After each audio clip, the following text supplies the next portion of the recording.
So hey everyone, welcome back to another quick and very interesting tutorial, where in this quick tutorial I'm going to show you how you can create a digital glitch effect directly in Premiere Pro. Now in order to do it, first of all make sure that the effect panel is enabled from the Windows section. Now in the effects panel simply search for glitch right there. Here you can see it's VR digital glitch. Just simply drag and drop to the video clip that you want to apply this effect. Now here you can see a glitch effect has been added. Now all you need to do is to just simply add some distortion over there. Now for example, at this point of scale I add some changes, and let's say here, and from the next 2 frames I'll just change it to something else right there, for example 200 value.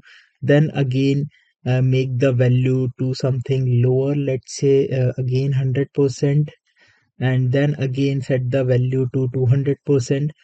So do all of it to make sure that the video will look glitchy. Now for example, if I play it to you, you'll notice that the glitch effect have been added to the video. Alright, so that's it for this tutorial. I hope this video will be helpful for you. Make sure to hit the like button and subscribe button for more such helpful and interesting tutorials. See you in the next one. Take care.